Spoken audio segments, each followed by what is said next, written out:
പേരാണ് ഉപമ എന്നുള്ളത്. യേശു പറഞ്ഞ ഒരു ഉപമ ഇതാണ്. ഒരു മനുഷ്യൻ യെരുശലേമിൽ നിന്ന് യെരിഹോവിലേക്ക് പോയി. രണ്ട് സ്ഥലപ്പേരാണ് യെരുശലേം എന്നുള്ളത് നമുക്കറിയാം. ഇസ്രായേലിന്റെ ഇന്നത്തെ തലസ്ഥാനമാണ് യെരുശലേം. ആ യെരുശലേമിൽ നിന്ന് യെരിഹോ എന്ന ഒരു സ്ഥലത്തേക്ക് ഒരു മനുഷ്യൻ പോവുകയാണ്. അങ്ങനെ പോകുമ്പോൾ അവൻ കൊള്ളക്കാരുടെ കയ്യിൽ അകപ്പെട്ടു. ആ കൊള്ളക്കാർ അവനെ പിടിച്ചു, അവനെ അടിച്ചു, അവനെ മരണാസന്നനാക്കി. എന്നിട്ട് അവന്റെ വസ്ത്രമെല്ലാം ഉരിഞ്ഞെടുത്തു. അവൻ കൊണ്ടുപോയ അവന്റെ വസ്തുവകകൾ മുഴുവൻ പിടിച്ചെടുത്തു. എന്നിട്ട് അവനെ വഴിയോരത്ത് തള്ളിയിട്ട് അവരെ കടന്നുപോയി. അങ്ങനെ മരണാസന്നനായി കിടക്കുന്ന ആ മനുഷ്യൻ അവിടെ കിടക്കുമ്പോൾ യെരുശലേമിലുള്ള പള്ളിയിലേക്ക്, ദൈവാലയത്തിലേക്ക് പോകുന്ന, അവിടെ ചടങ്ങുകൾ നടത്തുന്ന ഒരു ലേവ്യൻ അതിലെ കടന്നുപോയി. ആ മനുഷ്യൻ അതിലെ കടന്നുപോയിട്ട് ഈ മുറിവേറ്റവനെ ശ്രദ്ധിച്ചില്ല. അവൻ മാറി, അവന്റെ ചടങ്ങുകൾ നിവർത്തിക്കേണ്ടതിന് മാറി അവൻ കടന്നുപോയി.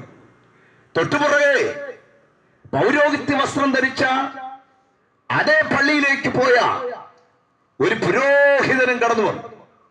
ആ മനുഷ്യനും മുറിവേറ്റ് കിടക്കുന്നവന്റെ അരിയിലേക്ക് പോയില്ല. അദ്ദേഹവും വഴിയോരത്ത് മാറിപ്പോയി.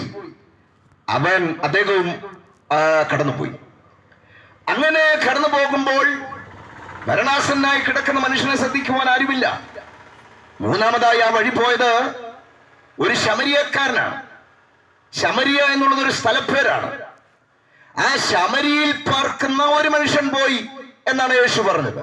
ശമരിയക്കാരൻ അവൻ തന്റെ വാഹനമൃഗത്തിൽ ഇങ്ങനെ കടന്നു പോകുമ്പോൾ, ഇന്നത്തെ പോലെ കാറുകളല്ലല്ലോ, സ്കൂട്ടറുകളല്ലല്ലോ, ഒരു മനുഷ്യന് ആ മുറിവേറ്റ് വഴിയോരത്ത് കിടക്കുന്നു, മരണാസന്നാണ്, മരിച്ചിട്ടില്ല.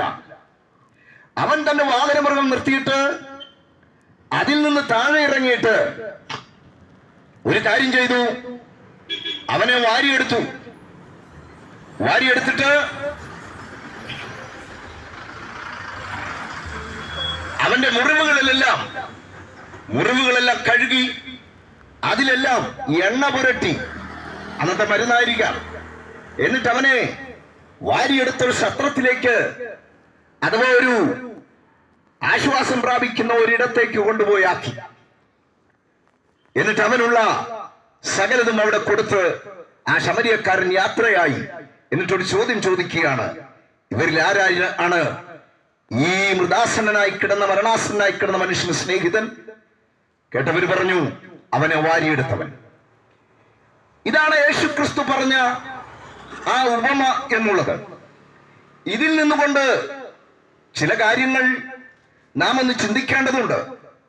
ഒന്നാമത്തെ കാര്യം, യേശു ക്രിസ്തു പറഞ്ഞ ഒരു ഉപമയിലെ ശമരിയൻ എന്ന മനുഷ്യനാണ്. യേശു ക്രിസ്തുവിനെ താൻ ഭൂമിയിലായിരുന്നപ്പോൾ തന്നെ കളിയാക്കുവാൻ, തന്നെ ആക്ഷേപിക്കുവാൻ ആളുകൾ വിളിച്ച ഒരു പേരുണ്ട്, ശമരിയക്കാരൻ.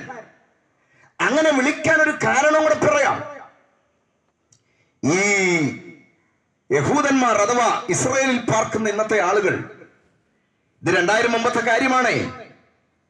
അവിടെ ശമരിയിൽ പാർത്ത ആളുകൾ, അവരെ സംബന്ധിച്ച് അവർ തൊട്ടുകൂടാത്തവരും തീണ്ടിക്കൂടാത്തവരുമായിരുന്നു.